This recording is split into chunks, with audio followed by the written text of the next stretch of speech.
share the gospel. Say, share the gospel. Share the gospel. Amen. Ano yung gospel? Sa Bisaya pa, maayong balita, magandang balita ng kaligtasan ng Panginoong Hesus. That's the gospel. The best news. Amen? The best news.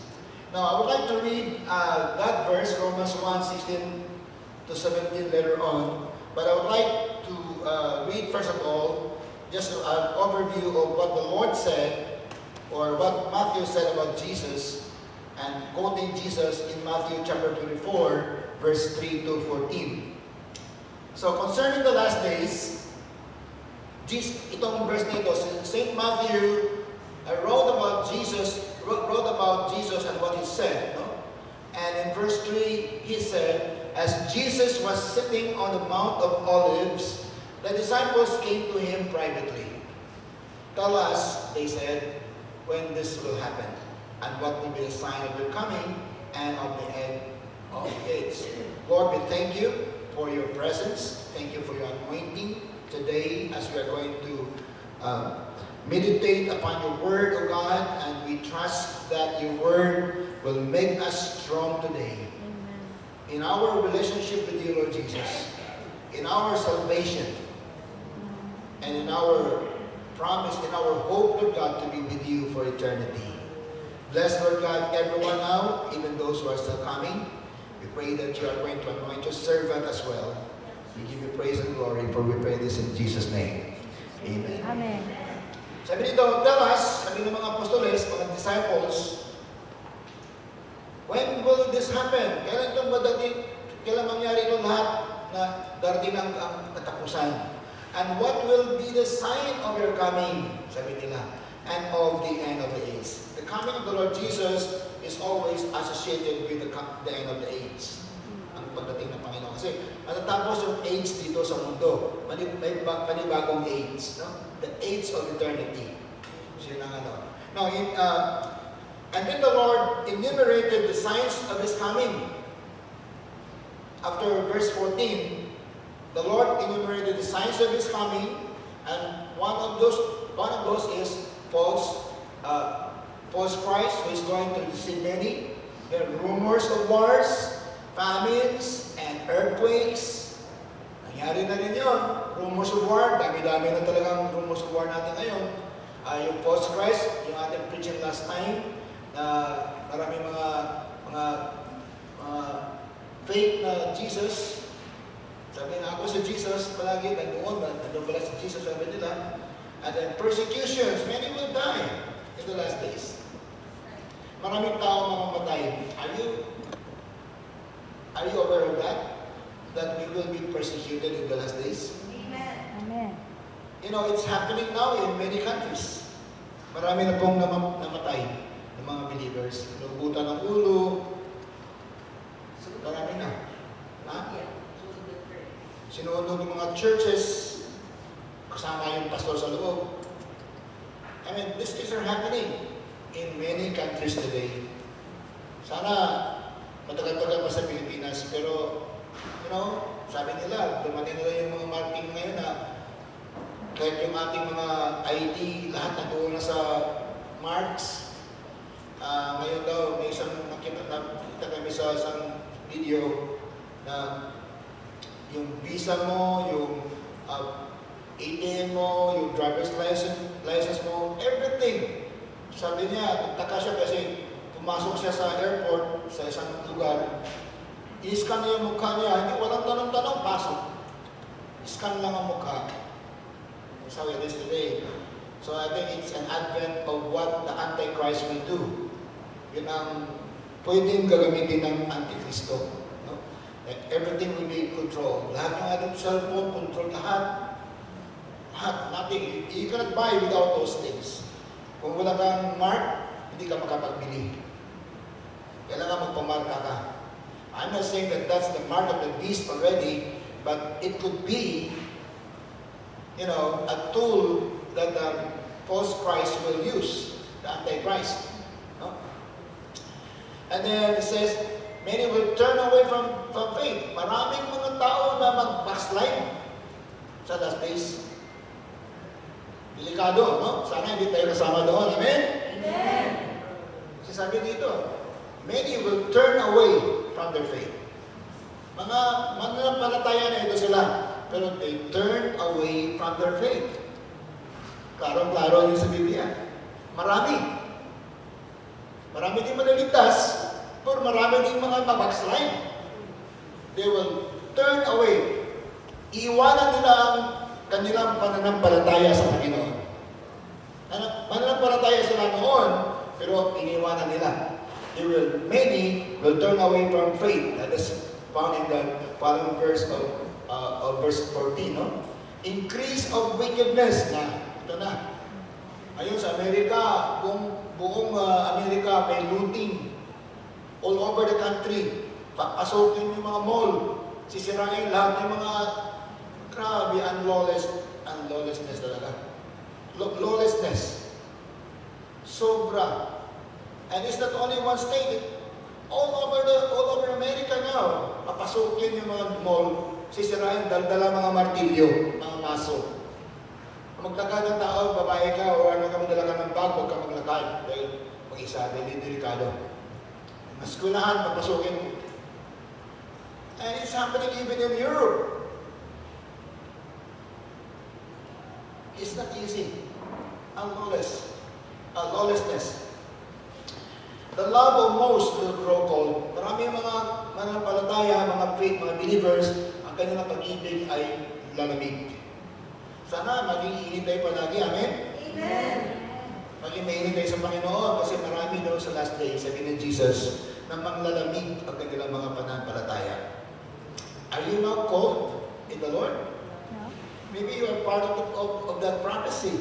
I don't want to be part of that prophecy. I want to be always hot for the Lord Jesus. Amen. Amen. Kaya praise God, kahit hindi tayo Superman, kahit ano magagawa natin, gagawin natin para sa Panginoon. Amen. Amen. We will do. We have to take advantage of the time. And he said, the Lord said in verse 13, but the one who stands firm to the end will be saved. Amen. Sabi ng Panginoon. Now, then the Lord Jesus finally said in verse 14, itong gadugtong yan sa lahat. Sa verse 14 sabi ni Jesus, and this gospel of the kingdom. Itong magandang balita sa kaharian ng Diyos. This gospel of the kingdom will be preached in the whole world as a testimony to all nations, and then, say, and then the end will come. Can you imagine this is the final thing? The Word of God, the gospel of salvation, ang magandang balita ay mai-preach sa buong mundo. Then darating ang katapusan. Kung darating ang katapusan, yun ang pagbalik din ng Panginoong Hesus. As I've said kanina, ang pagbalik ng Panginoong Hesus, yun ang simula po ng katapusan ng age na ito. Panibagong age yun, eternal age yun. So, sabi ng Panginoon, this gospel of the kingdom will be preached in the whole world. Hallelujah. Amen. Posible kaya yun? As a testimony to all nations. And then, the end will come.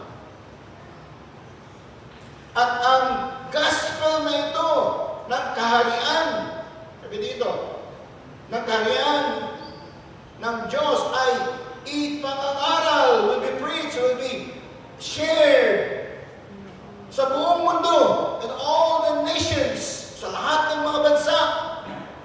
At darating na ang wakas.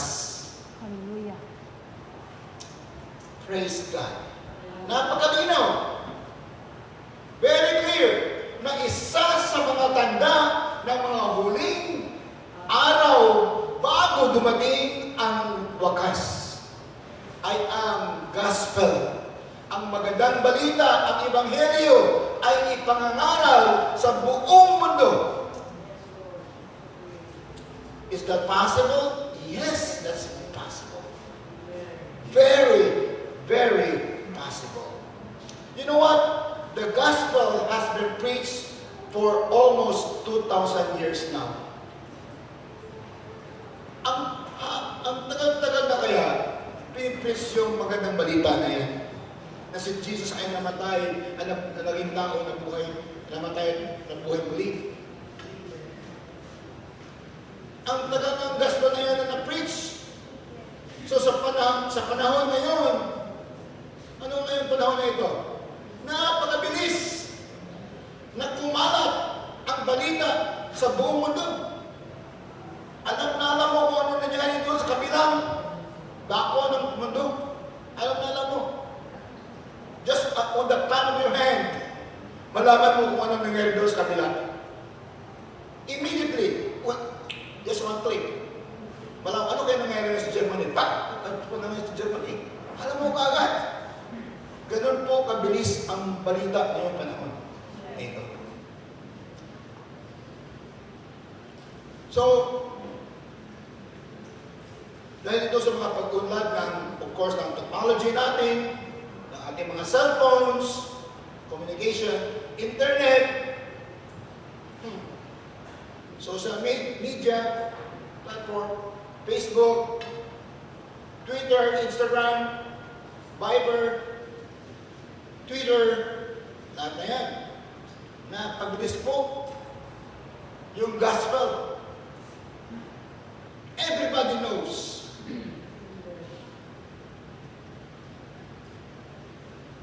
Everybody knows. Pero isang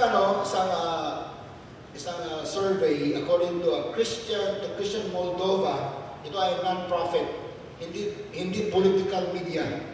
Supported by a group of Christian volunteers itong tinatawag na Christian Moldova, which promotes the Word of God both online and offline. So meron silang sinasabi, and I converted their computation from minutes, kasi ang kanilang computation ay in minutes, ino-convert ko sa seconds. Ito sinabi nila, every 15 seconds, 1, 2, 3, 4, 5, 6, every 15 seconds, 15. Hanggang 1, 2, 3, 15 na ganyan. 4 previously unevangelized people receive a tract. Ano bibigyan ng mga literatures, Christian literatures? So, bawat 15 segundo, 4 na hindi pa nakarinig ng gospel ang tumatanggap ng tracts. Ganun po kabilis ang kanilang pagtanggap. Every second, 1, isang hindi pa nakarinig ng gospel ang tumanggap ng isang kopya ng Bible or a part of the Bible. Every second, 1, 2, 3, 4. Bible yun. 5, 6, 7. Every second, may tumatanggap ng Biblia sa buong mundo.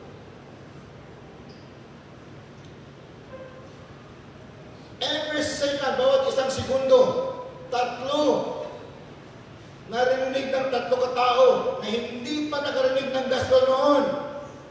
Ang gospel sa paraang naintindihan nila in their own language at nagpasya nila na they would obey this. In fact, 114 in every 3 katao na tumanggap ni Jesus ay naging Kristiyano. That's how fast it is.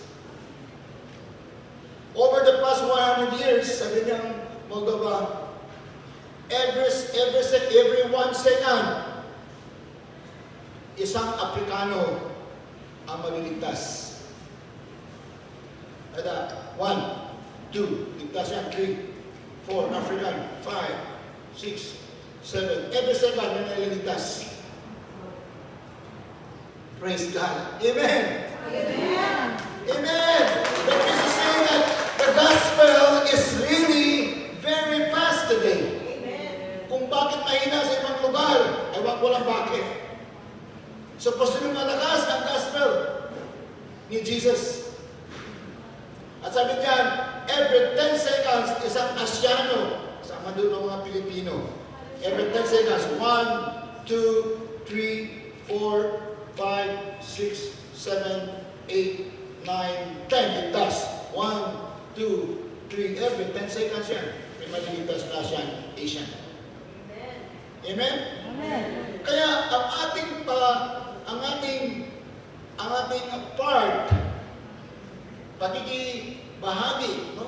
Ang ating part sa pag-share ng gospel ay bahagi ng prophecy. It's part of the prophecy na nangyayari at magiging tanda ng pagdating ng Panginoong Hesus. In other words, when you go and preach the gospel, you are telling yourself that Jesus is coming soon. Amen. Amen? Jesus is coming soon. Every time you go, even, praise God, may Pastor Sara, mayroon may mga open na bago ngayon. Praise the Lord for that. And we expect for more people to come to the Lord because of you. Our men, medyo active yung ating mga men ngayon. Next month, they are going to spread already. I know that people are getting saved in Zamboanga. Amen. Amen? Because every time you will preach the gospel to people, you are telling that Jesus is coming soon. Hallelujah. That's part of the prophecy. Because the gospel is preached throughout the world. So fast. Ang bilis-bilis po nangyari.